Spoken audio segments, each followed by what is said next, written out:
Okay, so hello everyone. Good morning. I hope you guys are doing well. And yesterday we discussed about how exactly you will go about what all procedure, like overall idea about how exactly you can go ahead and extract the genomic DNA from a plant or from a tissue or bacteria. So this is the kit that we use for extraction of the DNA in our labs.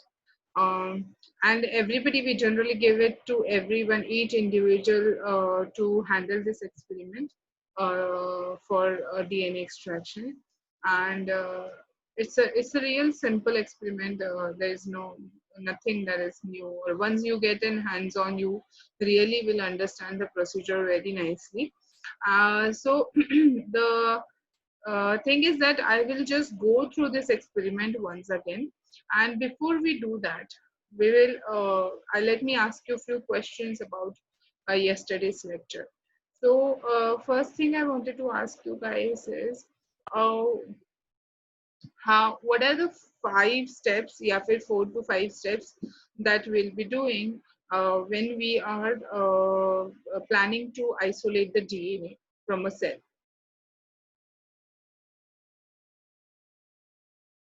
Either you can unmute yourself or you can tell me. Yes, Akash, you can also tell me. You're from chemistry, you must tell me. What are the 5 steps that we do for extraction of the DNA? Yesterday we learned about those steps, yes or no? So you have to let me know what are the 5 steps of extraction, DNA extraction.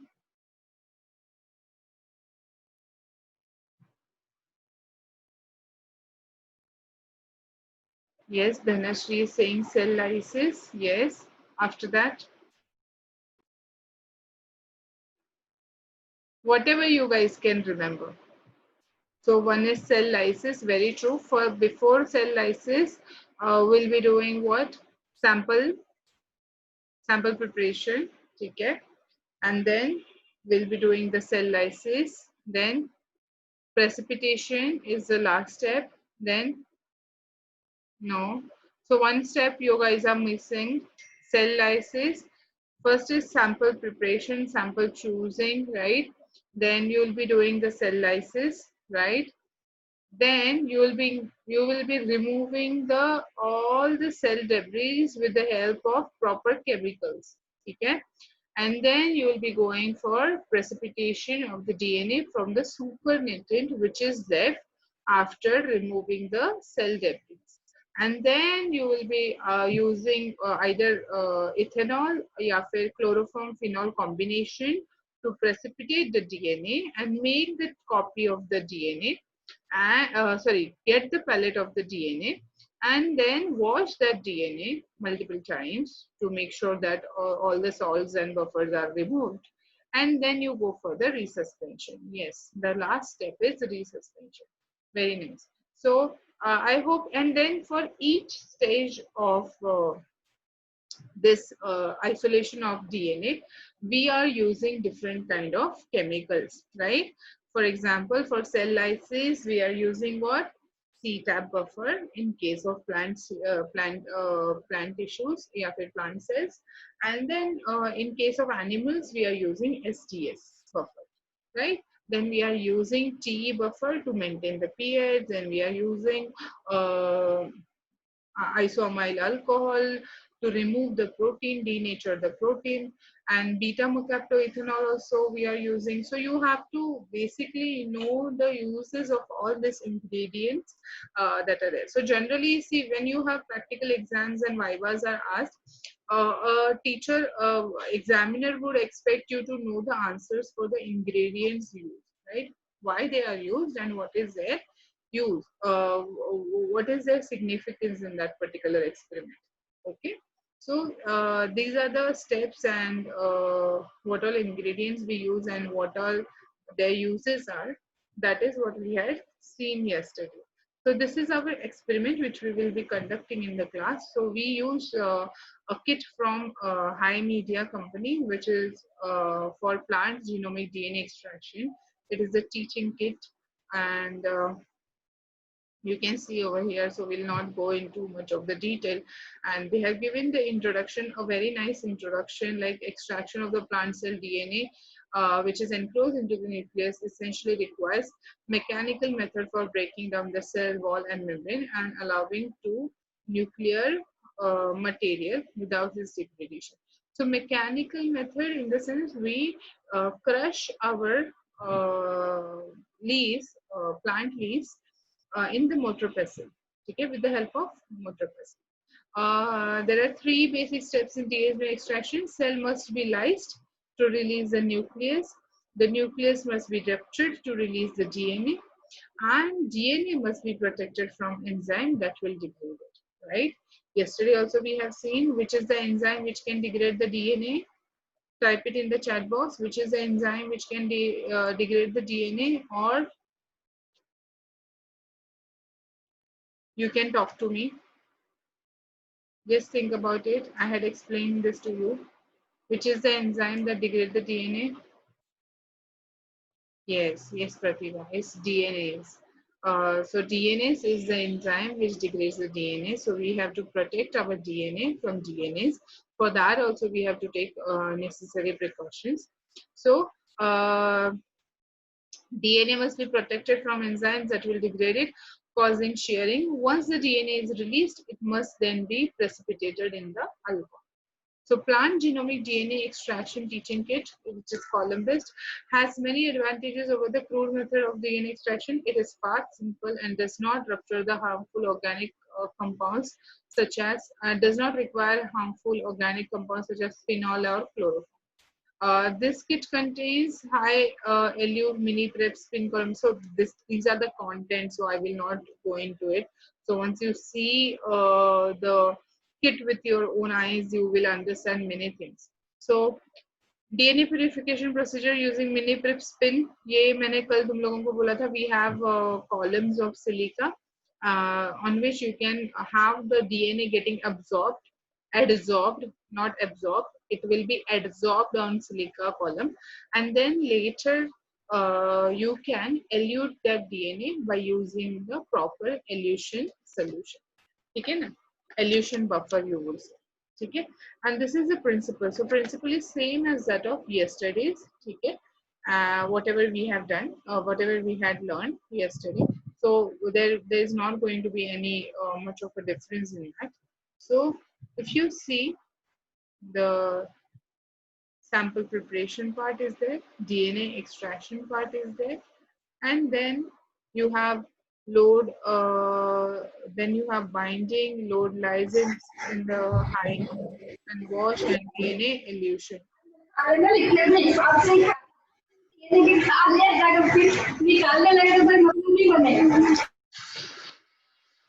Okay. Okay. So you have generally, I think they have changed the protocol a bit, but doesn't matter.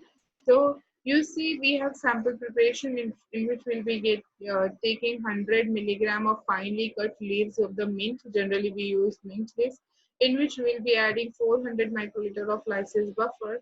I'm using, we'll use motor pestle and we'll crush those leaves into a fine solution, and we'll make a fine solution which will then we will transfer it to a centrifuge, centrifuge tube. Okay, let me see if they have given a flow chart here. Yes. So you see over here, sample preparation, grind 100 milligram of finely cut leaves in 400 microliter of lysis buffer and transfer the mixture to a 2 ml collection tube. Okay. Add 200 microliter of RNA solution, which will take care of the RNA. Okay, and incubate at 15 to 25 degrees centigrade for 10 minutes. Okay. Then incubate at 65 degrees centigrade for 20 minutes with intermittent vortex. तो 65 degree centigrade पे तुम्हें water bath भी set करना पड़ता है, which in which you will be putting this sample, and you will be putting it in the putting it into the water bath and vortexing in between, like vortexing. invert the tube for some time and it will you have to make sure that the procedure you have to perform. Okay. Then add 130 microliter of precipitation buffer, mix and incubate on ice for 5 minutes. Then load the lysate. So this particular method they have shown for the column, the mini spin column that they have in their kit. But we do not use mini spin column in our lab. We do the procedure same as that of what I have explained you yesterday, and accordingly we'll be using the phenol chloroform combination, and we'll be doing the expression, we'll be isolating the DNA. Let me see if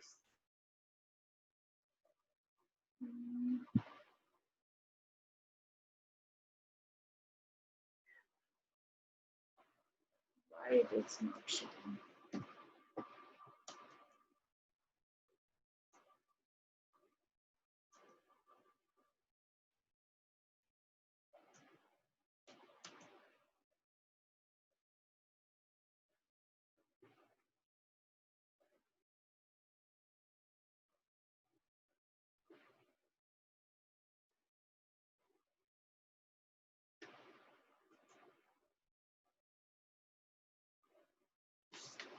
Let me see if this is the right one that we have.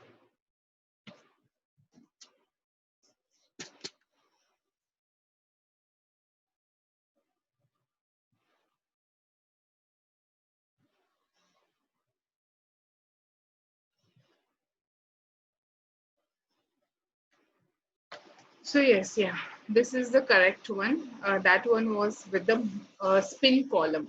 And this is the normal one, the normal procedure that we will be following. So we'll be weighing around 350 milligram of finely cut young leaves and tender leaves of pudina. Grind the leaves in 4 ml of pre-warmed C-tab extraction buffer. Now you know what is C-tab extraction buffer. I generally am very bad at remembering the full form. But yesterday I had told you it is cetyl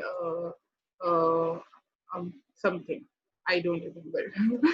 So next thing is, so you have sample preparation. Once you have prepared the sample, then you will be going for the lysis procedure. So transfer the ground contents in 50 ml of centrifuge tube containing 5 ml of pre-warmed C-tab buffer. Incubate for 60 minutes at 65 degrees centigrade. So you'll be incubating this lysis, this solution, lysed solution for 60 minutes at 65 degrees centigrade by intermittently vortexing it. Okay, means inverting it. Then you will go for phase separation, in which we are going to use chloroform isoamyl alcohol 24:1 combination. Okay, and you'll be adding that and mix gently for 5 minutes. Okay, that will separate the phase. In the sense, you will be having a cell debris wala phase, let's say, and you will be having the DNA into a clear solution phase, alag se. Okay, so you'll be getting two phases. Okay, then phase separation is done. Mix gently by inversion and incubate for 30 minutes at room temperature. So when you're keeping it for 30 minutes at room temperature, in between you will be inverting the tube. Okay, inversion will be, gentle inversion has to be performed. Then precipitation of the DNA. So you'll be removing the cell debris. Okay, then you will be going for the precipitation of the DNA. So add 6 ml of isopropanol. So we are using pure alcohol, which is isopropanol, mixed by gentle inversion, which is another method that we can use for precipitation of DNA. Yesterday I had told you.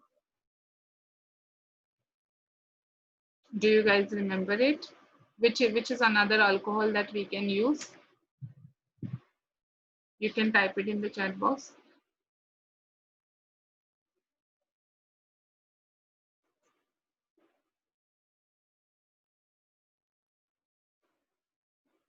Isopropanol एक बोला था, और क्या बोला था for the precipitation of the DNA? Isopropanol तो यहाँ पे लिखा है, और क्या बोला था? Ethanol, yes, very true, Bharat, and also a combination of chloroform and the phenol, right? So we can use isopropanol, ethanol, whatever you find as suitable, then mix by gentle immersion till white DNA precipitate appears. And you can literally see a very nice strand of DNA getting precipitated from that clear solution as soon as you add the isopropanol. Then you will be centrifuging the tube for 5 minutes at 2300 rpm, and then using C-type wash buffer. So they give the wash buffer also with them. You will be washing that palette at least 2 to 3 times. Okay. Then you, after washing that palette with the C-type wash buffer, will be also washing it with the 70% cold ethanol. Okay. And then after that, we'll be also we'll be washing it thoroughly and air dyeing the palette by removing the sample, whatever ethanol is there, maximum with the help of the pipette, and you'll be going for the DNA elution, and then end of it you have the pure DNA, which you will be running on the uh, gel, agarose gel. So you can see you get very nice and vivid bands for plant genomic DNA.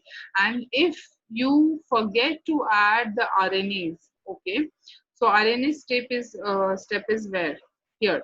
So transfer the top aqueous layer to a new tube and add 25 microliter of RNAs A. ठीक है, अगर तुम ये step करना भूल जाते हो RNAs वाला, that is when you will be getting the result like this, okay, where your DNA sample is contaminated with the RNAs. And RNA का band इतना spread हुआ है क्यों? Because RNAs are of various types. एक तो transfer RNA रहता है, फिर राइबोसोमल RNA रहता है, फिर mRNA रहता है, shRNA रहता है, snRNA रहता है, and that's the reason all the RNAs they are coming together and they have such a big broad band, okay, because it has various types of RNA. Okay, so ideally we are hoping for the result which will show us a pure plant genomic DNA, but if your DNA is contaminated with the RNA, then you will be getting this third column result. Okay, so very simple experiment, as in when we do it in the lab, you guys will also understand it in a much thorough manner. Okay. And then the next thing I wanted to discuss with you guys is, since we learned about the restriction enzymes, there's one experiment that is compulsory for us to do is hyper restriction. Hyper is the name of the company from where we buy the biscuits. So restriction fragment length polymorphism. Okay. So what does this mean? What this experiment is about, that is what I'm going to discuss today. Maybe to right now half of it and then later half of it. So if you guys can see it, maybe I can put it in the little bit bigger view. Just a minute. Yes. So in introduction part, aim is to do the DNA fingerprinting follow using restriction fragment length polymorphism method by restriction digestion of DNA and analysis of digested fragments on agarose gel. So that is what is our aim. So we are going to use this RFLP procedure to digest the DNA, make the strands of DNA, fragments of the DNA, and then we are going to run those fragments of DNA onto the agarose gel, and accordingly we'll be fingerprinting the DNA, right? So introduction part, a restriction fragment length polymorphism method in molecular biology was evolved for detecting variation at DNA sequence level of various biological samples. So the principle of this method is based upon the comparison of restriction enzyme cleavage profile following the existence of polymorphism in a DNA sequence related to the other sequence. So basically, you will be using the common restriction enzyme to cleave two different DNA, and you will be checking how these DNA samples are different from each other when we treat them with the common restriction enzyme. Okay. So in RFLP, DNA of individual to be compared comparatives to be comparatives digested with one or more restriction enzymes, and the resulting fragments are separated according to the molecular size using the gel electrophoresis along with a molecular weight marker. So that is basically marker in the sense it will be telling you what is the base pair, that is what is the molecular weight of the DNA that you will be getting. Means various fragments you will be getting, and you'll have also have to check the molecular weight of those DNA fragments. Through this approach, the two individuals can present different restriction profile. So if I go for my DNA sample analysis along with, say, for example, Sandhya's DNA sample analysis, so what I have to do is we'll be extracting the DNA, isolating the DNA. The same procedure will be following just now that we discussed about. And then you'll be treating the DNA samples, those DNA samples with what? Same restriction enzyme, and you will be comparing the profile that we are going to get. See, when we are saying that we are going to use same restriction enzyme, we know that those restriction enzymes will cut at the specific site only. But we two are different people, so at what site it will cut means that and what length of DNA fragment will be made will completely depend on वो मेरे DNA में या फिर संध्या के DNA में वो recognition site वो restriction enzymes को कहाँ पे मिलता है, and accordingly the length of the DNA या फिर fragments of the DNA will be differing, right? So when you do the restriction fragment length polymorphism experiment for a mother and the child, most of the time you know that the DNA, the genetic makeup is going to be more or less same only. And that is when you get the same kind of DNA fragments. That is means you will be getting same length of DNA fragments, and hence you can do the maternity and paternity test accordingly. If you want to know who is the father, who is the mother of the child, then you can go ahead and perform such experiments in which at least you will get 99% of the matching profile, right? So that is what it is. Then principal restriction fragment length polymorphism analysis is extensively used in molecular biology for detecting variation at the DNA sequence level. And the principle of this analysis is to compare restriction digestion profile of DNA samples isolated from different individuals, right? So RFLP functions as a molecular marker as it is specific to single clone or restriction enzyme combination. Most RFLP markers are codominant and highly locus specific. In molecular biology, restriction fragment length polymorphism technique that exploits variation in homologous DNA sequences. So it can also give you some differences in the homologous DNA sequences. So homologous DNA sequences क्या रहते हैं? Which are generally same as that of the other. Means if you have two DNA, they both of them will be sharing the same kind of a sequence. So it refers to a difference between a sample of homologous DNA molecules that come from differing locations of the restriction enzyme sites, and to a related laboratory technique by which these segments can be illustrated. So even you can find the differences in two homologous DNAs by using same restriction enzymes, and still you can like differentiate between those two homologous DNA as well. So that is what this RFLP, that is why we call this RFLP techniques या फिर function it functions as a molecular marker, because if you want to know the differences between two homologous DNA, that also can be performed using this particular test. RFLP is a difference in homologous DNA sequence that can be detected by presence of fragments of different lengths after digestion of the DNA samples in question with specific restriction into nucleus. And the basic technique for detecting RFLP is involving fragmenting a sample of DNA-based restriction enzyme, which can recognize and digest DNA whenever a specific short sequence occurs. So in the process of restriction digestion.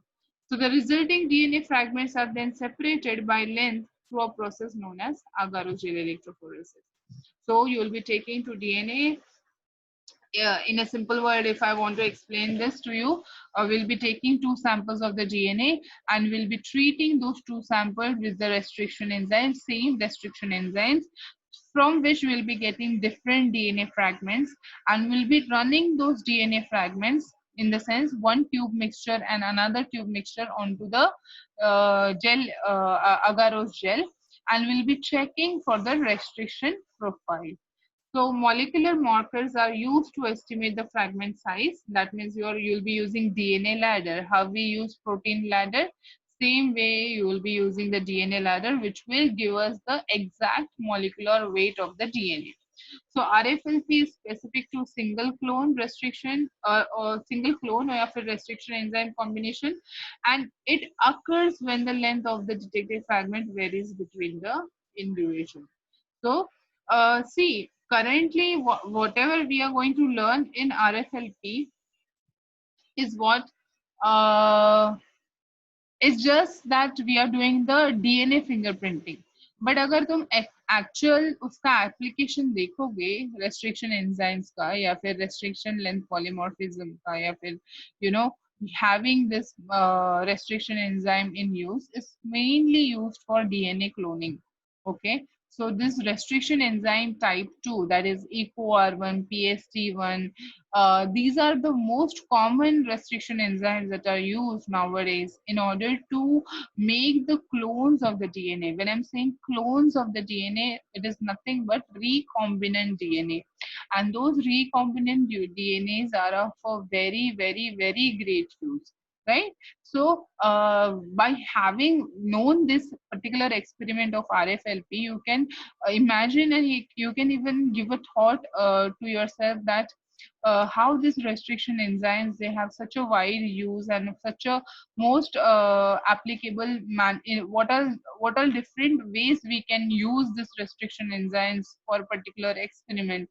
That is what we have to learn, because see, one experiment might not give you a great idea about restriction enzyme. It's just that you are learning and you are reading is going to give you more exposure to it. So whenever we are going to come in the lab again and we are going to perform this experiment, it is a very easy experiment that you will be having a DNA sample, you will be treating with the restriction enzymes, you will be incubating it for a while, and after incubating, you will be running those on agarose gel electrophoresis. Okay? You'll be performing agarose gel electrophoresis, and then you will get a pattern of DNA. Okay? You will be getting a profile of DNA, and that profile of the DNA will be analyzed accordingly. Okay, so we'll look into it further. We just have 4 minutes left with us.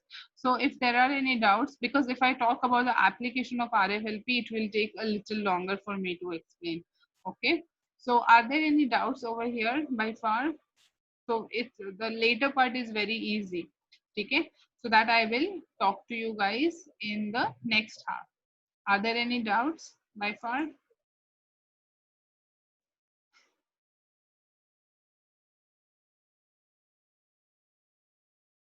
Yes, sir. No, you can tell me. Okay. So I hope I have made the procedure very clear for DNA isolation, and will be doing the thorough understanding of this RFLP experiment as well, and will be proceeding accordingly. So I'll meet you in the second half. If there are any doubts, you can ask me that time as well. Okay. So I'm signing off for now.